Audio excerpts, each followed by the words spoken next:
Oh, they thought they were ready. They thought their ancient symbols and sacred geometry prepared them for anything until they opened your file, until they traced the celestial coordinates of your arrival and watched their centuries-old instruments start smoking.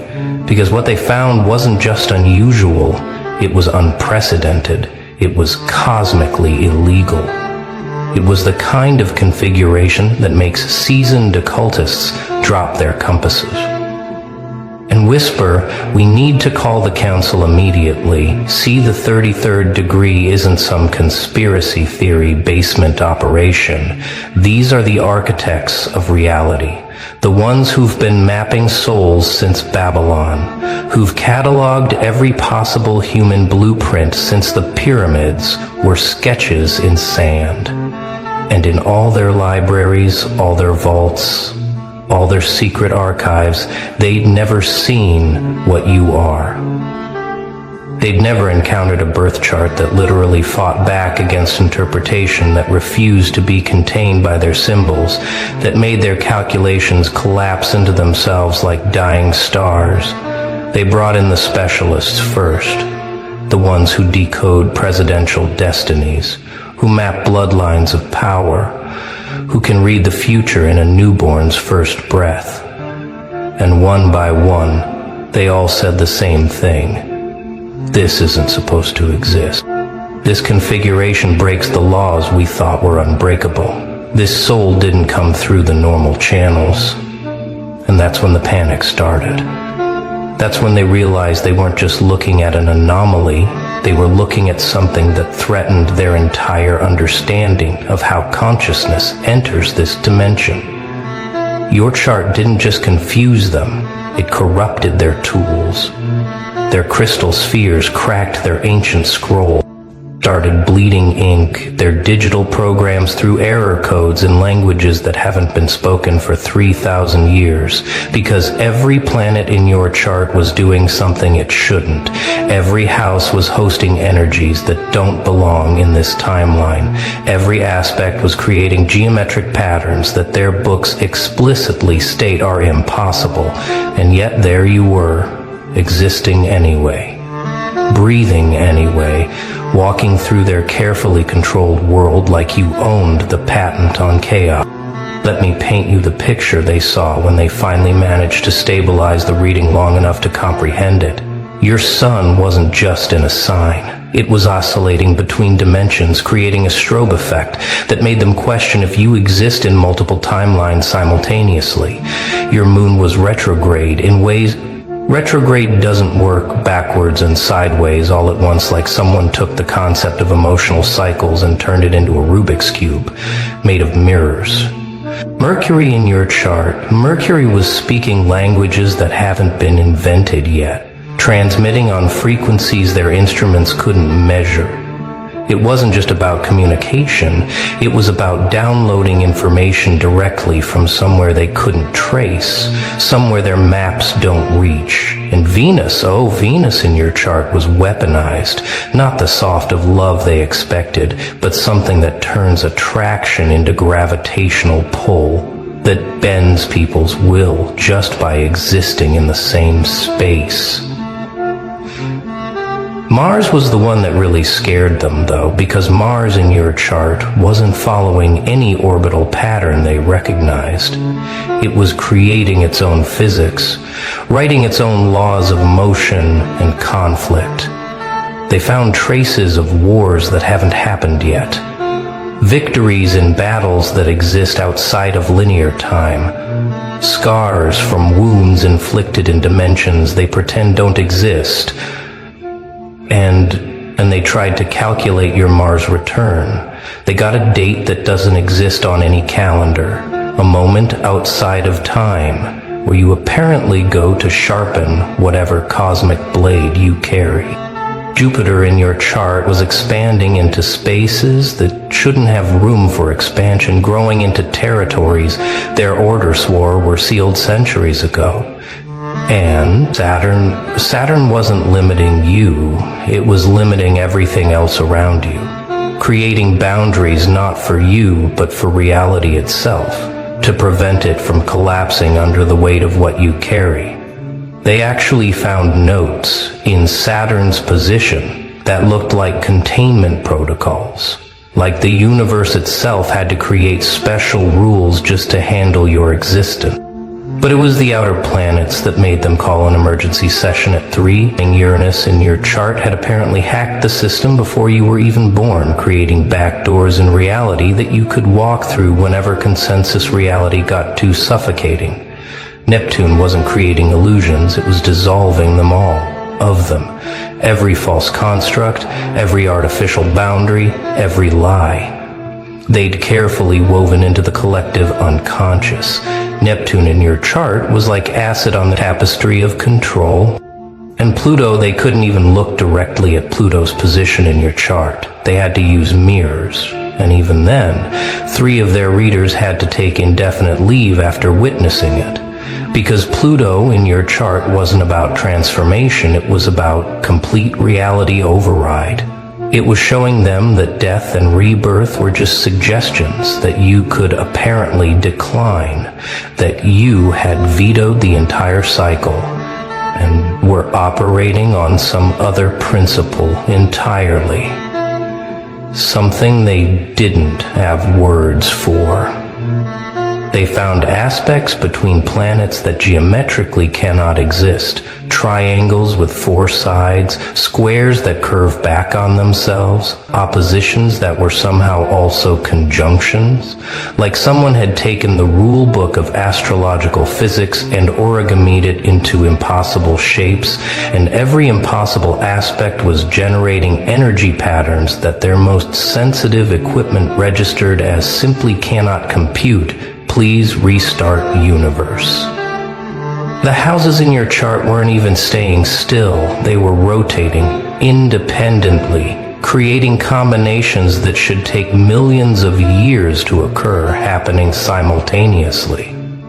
Your first house of identity was somehow also your 12th house of hidden things, making you simultaneously the most visible and indivisible person in any room. Your 7th house of relationships was quantum entangled with dimensions they didn't know existed, showing soul contracts written in languages older than the concept of language.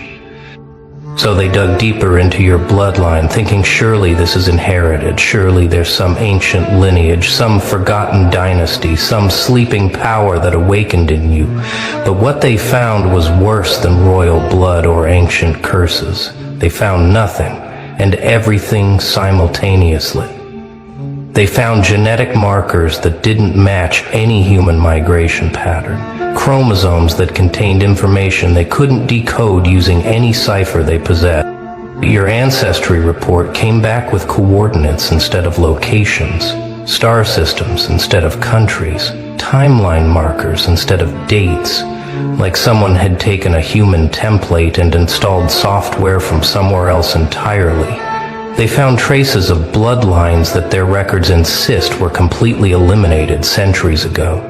Genetic ghosts that shouldn't exist in modern times.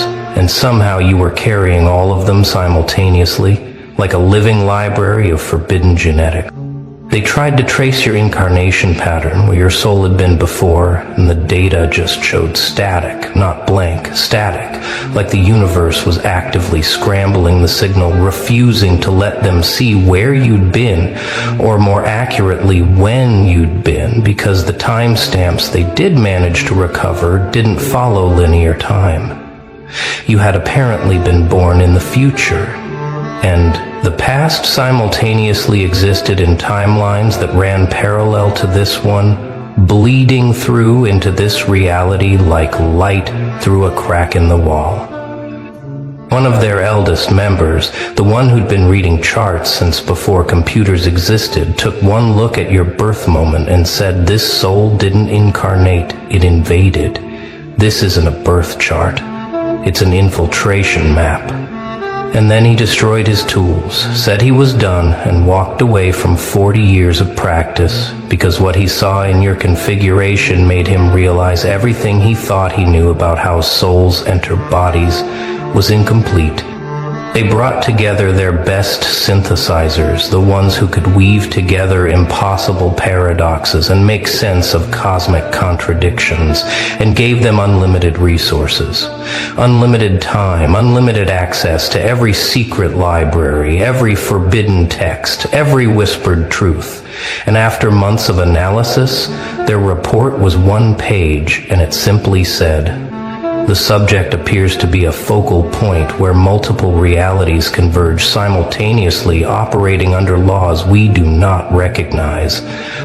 Immune to conventional metaphysical constraints. Recommend immediate reclassification from human to unknown entity of potentially catastrophic significance."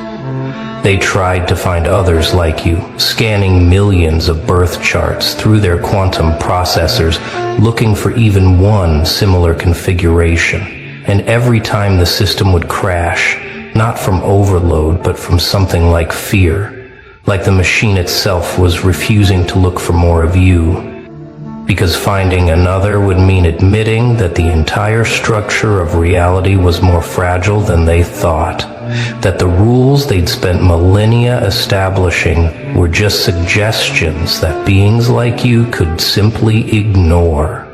The mathematical models they built to understand your energy signature kept producing numbers that don't exist, infinities, that somehow multiplied into larger infinities, zeros that contained entire universes, equations that solved themselves differently each time they were calculated, like your very existence was a paradox that reality had just decided to accept rather than resolve. They actually found notes in the margin of one calculation that appeared to be reality itself, saying, "Fine, whatever, just don't break anything important." When they tried to predict your future trajectory, the models just showed branches. Infinite branches spreading in all directions, each one leading to a completely different version of reality. And at the center of every branch was you, unchanged, unaffected, like you were the only constant in infinite variables, the only solid thing in an ocean of possibility. And that's when they realized you weren't subject to fate. You were writing it for everything around you. And then they sought the thing that made them literally beg for their eyes to be cleansed. Scorpio rising. But not just Scorpio rising. Scorpio rising. With every planet in Scorpio aspecting it. Scorpio rising with fixed stars they'd never seen active. Scorpio rising that had somehow made a pact with its own shadow, and Scorpio rising that didn't just pierce veils, but eliminated them entirely. Scorpio rising that turned every interaction into an alchemical process where the other person would never be the same again. Your Scorpio rising wasn't ascending. It had already ascended and was looking down at everything else from a height that made them dizzy. It was the kind of placement that turned casual conversation into soul surgery, that made people confess things they'd never told anyone else, just from being in your presence for 5 minutes. They found testimonies from people who'd met you once and spent years trying to understand what happened to them in those few moments. How you'd reached into their chest and rearranged something fundamental without even trying. Scorpio energy in your chart had apparently weaponized itself, turned intuition into X-ray vision, turned transformation into a contagious condition that spread to everyone you encountered.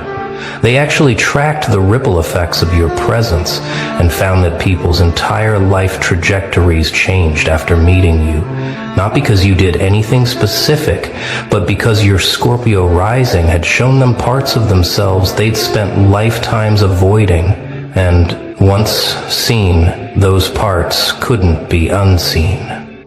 Combined with the rest of your impossible configuration, this Scorpio rising created what they could only describe as a walking portal to truth that burned through every false construct, every comfortable lie, every protective delusion people had built. And the worst part was, you weren't even doing it consciously. It was just your natural state. Like breathing, except instead of air, you were breathing pure, transformative force that rebuilt everything it touched. The 33rd Degree Council met in emergency session for the first time in 300 years.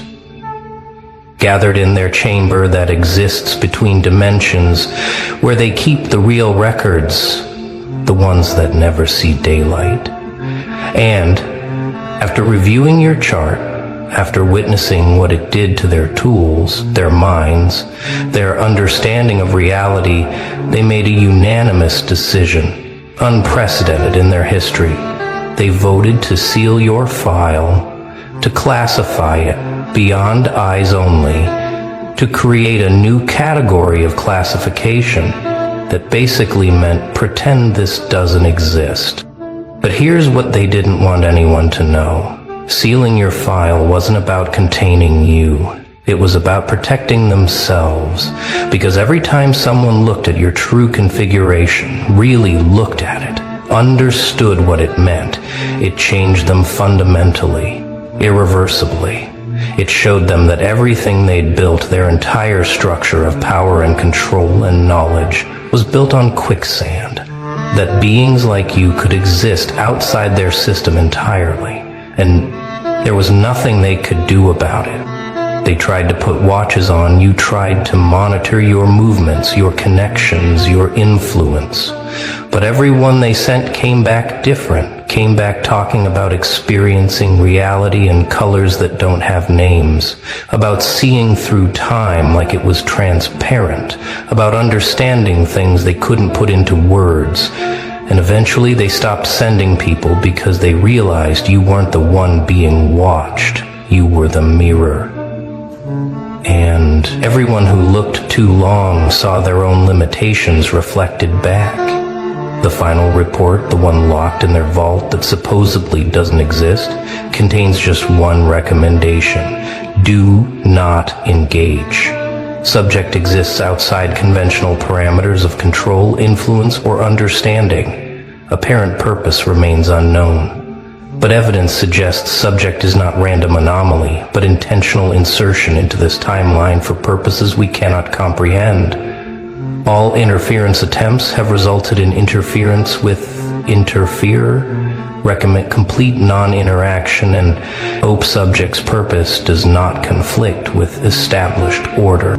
When they tried to create a symbolic representation of your chart using their traditional methods, the symbols literally caught fire, not metaphorically, literally. The paper burned, the digital screens melted, the crystal tablets cracked. The trained readers who attempted to draw your configuration by hand found their hands moving on their own, creating symbols they didn't recognize, geometries that hurt to look at, patterns that seemed to exist in more dimensions than the paper could hold. One master astrologer with 50 years of experience tried to create a traditional natal wheel for you, and halfway through the drawing the lines started moving on their own, rearranging themselves into something that looked less like a birth chart and more like a map to somewhere that shouldn't exist. He said the symbols were trying to tell him something, but the message was in a language that predated human consciousness, that came from before the split between light and dark, when everything was something else entirely. They found burn marks on documents that had never been near fire, scorch patterns that spelled out warnings in languages they'd thought were myths. Even their digital files would corrupt, showing brief flashes of imagery that looked like glimpses into other realities, where the laws of physics were suggestions and consciousness was the only constant they had. To create entirely new storage methods just to contain information about you. And even then the data would sometimes simply refuse to be accessed. like it was protecting itself. The sacred geometry they'd used for millennia to map souls, to understand the mathematical perfection of creation, simply wouldn't apply to you every time they tried to find your sacred number, your vibrational frequency, your geometric signature. The calculations would produce different results, not randomly different but deliberately evasive, like your essence was actively avoiding being pinned down, categorized, made predictable. What really terrified them was realizing you were walking around living a seemingly normal life, going to work, buying groceries, having conversations while carrying this impossible configuration like a nuclear reactor in your chest that nobody else could see. They watched you navigate everyday situations while your energy field was apparently writing reality patches in real time, fixing glitches most people never noticed, preventing collapses that would have unraveled entire timelines. You were simultaneously the most dangerous and protective force they'd ever encountered. Dangerous to their system, protective of something larger, something they couldn't quite grasp. They found evidence that your presence alone was stabilizing reality fractures that had been growing for decades, that your impossible birth chart was actually holding together pieces of the world that were trying to split apart. But they couldn't understand if this was your purpose or just a side effect of existing. Every person who came into extended contact with you showed similar changes. Their own charts would start displaying anomalies, not as extreme as yours, but echo patterns, like you were teaching their souls how to break rules they didn't know existed.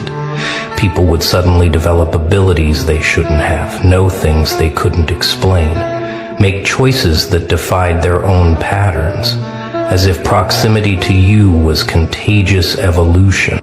They tracked probability fields around you and found that unlikely events became likely, impossible events became inevitable. The statistical models they used to predict human behavior simply didn't apply in your vicinity. You were a walking uncertainty principle that made their careful calculations about population control and social engineering completely useless in your presence. What kind of person keeps the knife in, twisting it, when they see you bleed? But you already know the answer, don't you? It's not the stranger on the street, not the faceless crowd. No, it's the ones closest to you. The ones who smiled while sharpening the blade. The ones who whispered, "Trust me." And you did. You trusted them, you let them in. You gave them the map to your soul. And they took the scenic route, burning bridges, breaking foundations, and laughing at the wreckage. Let me tell you something about people like that. They don't just want to hurt you. Nah, that's too simple. They want to watch. They want to feel it. Every tear, every scream, every ounce of your dignity stripped away while they sit back and applaud the show. But here's the kicker, they knew exactly what they were doing. Oh, they knew, and they kept going anyway. Tell me, does it burn? Does it sting? Does it make your chest feel heavy? Like the air's been stolen from your lungs? Yeah, good. That's the fire you need. Because here's the truth they'll never tell you: pain is the only thing in this world that doesn't lie. It's honest, it's raw, and it's yours. Own it. Let it sharpen you, shape you, and turn you to the weapon they never saw coming. The question isn't why they hurt you. The question is, what the hell are you going to do with that pain now? Your move. The betrayal, knowing it was intentional. Oh, don't kid yourself. It wasn't some innocent slip. It wasn't a clumsy stumble that just happened to land the knife in your back. Nah, they didn't trip. They aimed. You see, betrayal isn't an accident, it's art. twisted, cruel, and precise. They didn't drop the glass, they gripped it tight and slammed it against the wall, letting the shards rain down, knowing full well you'd be the one left barefoot in the mess. That's the part that stings, isn't it? The realization that this wasn't a misunderstanding, it wasn't a bad day. It was deliberate, calculated, a move straight out of the playbook of people who feed on power and control. Let me ask you this, how many nights did you lie awake, replaying their words, their actions, trying to make sense of it, trying to convince yourself that it was all just a mistake? But deep down you knew. You always knew. The way they smiled when they saw you falter. The way they twisted the truth to make you doubt your own mind. This wasn't an accident. This was their masterpiece. And you were the canvas they splattered with their lies, their cruelty, their selfishness. Here's the ugly truth, they hurt you because they could.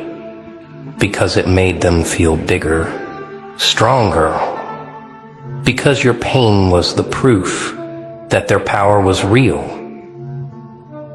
It's time to stop sugarcoating it. Time to stop excusing their actions with a maybe they didn't mean to, they meant to. They knew exactly what they were doing, and they kept doing it because they thought you'd let them.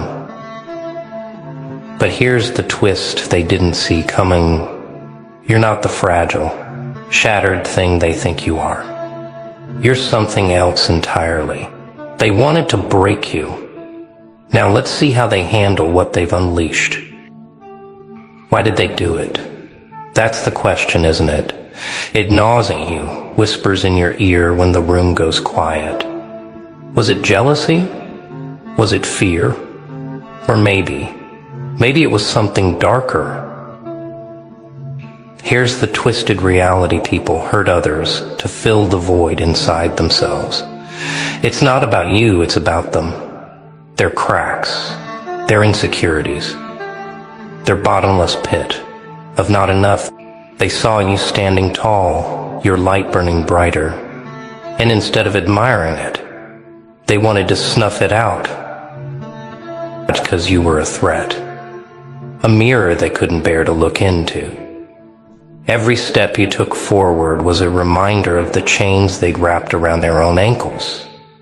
And so, they lashed out. They clawed. They dug into you, not because you were weak, but because you were strong. Stronger than they could ever stomach. Sometimes their power doesn't come from building anything. Nah, that takes courage. It takes effort. It takes soul. But tearing you down, watching you struggle under the weight they threw on you, that's easy. That's where their control lies. Think about it for a second. Wasn't it always when you were rising, when you were glowing, that they struck hardest? When they saw you climbing higher than they could ever reach, that's when the sabotage started. They didn't just want to hurt you, they wanted to make sure you doubted yourself. Not because if you crumble, they win. If you believe their lies, they stay in control. That's all they crave: control. Over you. Over the narrative. Over their own pathetic sense of inadequacy. But here's where it gets interesting: what happens when you stop playing their game. When you see them for what they really are. Not giants standing over you, but cowards hiding behind their own shadows. Now think, who were they? What were their motives? And most importantly, why do they still matter to you? Let's not sugarcoat it. Being hurt doesn't just sting, it unravels you. It gets into your bones, your mind, your soul, leaving you questioning everything. The anger burns hot, doesn't it? The confusion twists like a storm in your chest, leaving you gasping for clarity that never comes. And then there's the vulnerability. That sickening, hollow feeling of being stripped bare, as if they reached inside and stole a piece of you. leaving behind a void you can't quite fill. It's the silence after the scream, the weight of the tears you swore you wouldn't shed. You look in the mirror and wonder, how could I let this happen? Why didn't I see it coming? But let me stop you right there. Don't you dare put their sins on your shoulders. Don't you dare turn their betrayal into your failure. Your pain is real. Your pain is justified. Hell, your pain, the only honest thing left after the lies they told, the games they played, and the damage they did. Every wound they left behind is a scar that tells a story they can't erase. Each one is a map of what you've endured, a testament to your survival. They wanted to break you, but here you are still standing, scarred but alive. And those scars, they're not weaknesses, they're armor. Proof that you've walked through the fire and come out not unscathed, but unburnt where it matters. I feel the anger, feel the confusion, let it roar inside you, but don't let it define you. Let it remind you of what you've survived, not what you've lost. Now take a breath. Look at those scars. What story are they telling? And how will you use it to rise? Here's the danger in all this, the trap they've set without even trying. When you let the pain they caused fester, when you let it define who you are, it consumes you. It wraps its cold, clawing hands around your mind and turns you into something you never wanted to be. Bitter, resentful, stuck. You know the feeling, don't you? Waking up with that heaviness in your chest, replaying the same scenes over and over.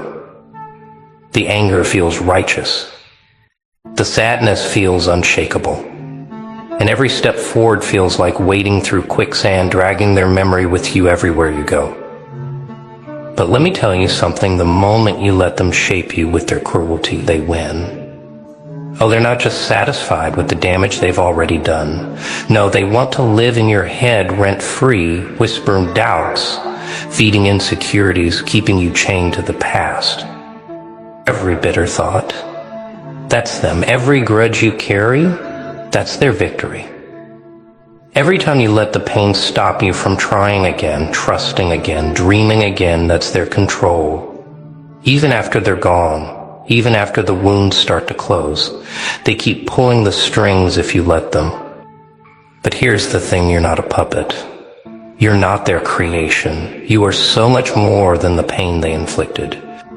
It's time to stop letting their cruelty be the story. Rewrite it. Take the pen from their hands and start creating a new narrative.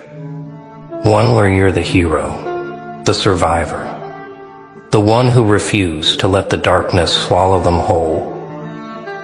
The question isn't, why did they hurt me anymore? The question is, what will I do now when you let their actions define your life? Or will you take control and turn their betrayal into the fuel that ignites your next move?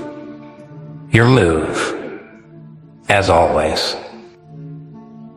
Let me tell you something they'll never want you to realize. Pain isn't just a wound. It's proof. Proof that you stared into the abyss, felt its cold breath on your skin, and didn't fall. It's proof that you survived their worst and you're still here. Oh, sure, they might have left their mark. Scars that ache when the memories resurface. Shadows that linger in the corners of your mind. But those scars, they're not signs of defeat. They're medals of resilience, forged in the fire of their betrayal. Every tear, every scream, every sleepless night, they weren't the end of you. They were the beginning of something else. Something darker, sharper, and infinitely stronger. Because here's the thing about pain, it doesn't just break you. It builds you, too. Think about it. Every time they tried to knock you down, you found a way to stand back up. Maybe not right away. Maybe not without falling a few more times. But you did it. And every time you rose, you became harder to break. watch you've learned things they'll never understand. What it means to endure, to adapt, to find strength in places you didn't even know existed. So let's flip the script. Think back. What has your pain taught you? What lessons did their cruelty carve into your soul? Maybe it taught you who you can trust. Maybe it showed you what really matters. And maybe it gave you the fire to prove them wrong. Nah, they didn't break you. They tried, but they failed. And now every scar's behind isn't a reminder of the hurt, it's a testament to your survival. Now take a moment. Look at your own story. Where did the pain push you to grow? What did it force you to discover about yourself? Because once you see it, once you realize the strength their betrayal unlocked in you, they lose. Making them regret it, the quiet revenge of rising above. Revenge. Now there's a word that tastes sharp on the tongue, doesn't it? But let me let you in on a little secret. The kind of revenge they fear most isn't loud. It's not screaming, or shouting, or trying to even the score. Nah, that's what they expect. What they want. The revenge keeps them up at night. It's quiet. It's subtle. It's watching you rise higher than they ever dreamed, while they choke on their own regrets. Imagine it's the seeds of their betrayal, the lies, the cruelty, the hurt growing into a forest so dark, so impenetrable. They'll lose their way if they ever dare to find you again. You're untouchable, unreachable, a force of nature, thriving in the shadow of their failure to destroy you. Living well isn't just about finding happiness. No, it's about becoming something more. Someone so focused, so powerful that their memory becomes insignificant. Let their actions fade into the background noise of your success. Think about it. Every time you rise, every time you laugh, achieve, or even just breathe without their shadow looming over you, it's a victory. It's proof that they lost, that their cruelty wasn't enough to hold you down. That don't do it for them. Do it for you. Focus on your growth, your journey. They don't deserve another second of your time. You've already given them enough, haven't you? Take that pain and use it. Shape it.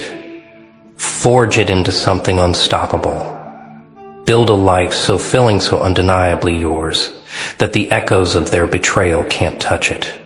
And when they look back, wondering if you're still caught in their web, they'll see nothing but the shadow of what you've become stronger, wiser, untouchable. So tell me, how will you rise? How will you turn their cruelty into your masterpiece? Funny thing about betrayal, it doesn't just break things, it uncovers them. Like a flashlight cutting through the dark, it shows you things you were too blind, or maybe too kind to see before. Their actions didn't reveal your flaws. They revealed theirs, their insecurities, their weakness, their inability to handle the light you bring to the world. The knife they used wasn't about you. It was about them trying to carve out a piece of what they couldn't have. You see, betrayal has a way of pulling back the curtain. Suddenly, you see who's really there for you, who's clapping for you, and who's just waiting for you to fall. At those moments of pain, they force you to take a hard look at the people around you. Think about it. Who was there when you stumbled? Who reached out when you were down? And who vanished? The hurt draws lines in the sand. It separates the real from the fake, the loyal from the opportunistic. A betrayal stings, but it also purifies. It cleanses your circle. Because once someone shows you who they are, there's no going back, no pretending, no second guessing. And let's not forget what it teaches about you. You've seen your own strength. You've learned what you'll tolerate and what you won't. You've discovered the boundaries you never knew you needed. So ask yourself, what has the hurt revealed? Who stood by you in your darkest moments? What truths have been uncovered in the ashes of their betrayal? Pain is a cruel teacher, but it's effective. It forces you to see the world for what it is, not what you wish it could be. And that's where real power begins. Now take a moment. Reflect. What has this darkness taught you? And how will you use it to light your way forward? Let's be honest for a second, shall we? Pain is the only honest currency left in this world. People will trade their masks for a second just to show you their true selves when you're hurting. It's raw. It's real. And if you're smart, you'll learn to spend it wisely. Stop running from your pain. Stop hiding it like it's something to be ashamed of. Nah, it's not your shame to carry, it's your story to tell. Every scar, every heartbreak, every betrayal, that's your proof of life. It's your badge of survival. Here's the twisted beauty of it: when you own your pain, it stops owning you. The moment you say, yeah, it happened, yeah, it hurt, and yeah, I'm still standing, you take away their power. You take back control, but you've got to stop pretending it didn't happen. Stop shoving it down, painting a fake smile, and calling it strength. Real strength isn't pretending you're unscathed. It's standing tall, battle-worn and bruised, and saying, this is me. Take it or leave it. And let me tell you something. When you embrace your darkness, when you wear it like armor instead of dragging it like chains, people notice. They see someone who's unbreakable, untouchable. Someone who turned their hurt into a weapon, sharp and precise. Now think about this. How have your darkest moments shaped you? What have they taught you? How have they made you stronger, sharper, wiser? Here's the challenge: look at your pain, not as a weakness, but as your greatest asset. Let it fuel you, drive you, push you further than you ever thought possible. Because if there's one thing pain can't do, it stops someone who's embraced it. So here you are, standing where they never thought you'd stand. You were hurt, yes, they left their marks, their scars, their shadows. But look at you now, you're not broken. You're untouchable. Their cruelty, that's your crown now. Every tear they caused, every crack in your heart didn't weaken you. It made you unstoppable. And now you wear scars like armor, not to hide the pain, but to show the world what it takes to stand against someone like you. Let me remind you of something dark, but true in this world. Kindness is too often mistaken for weakness. People prey on those they think won't fight back. But the weak, oh, they rise. And when they do, they remind the world who's truly strong. So take everything they gave you, the pain, the scars, the silence, and let it fuel a version of you they can never destroy. Use it to build a life they'll envy, a strength they'll fear, and a legacy they'll never escape. Now, it's your turn. Don't just let this end here. Subscribe if you're ready to own your darkness.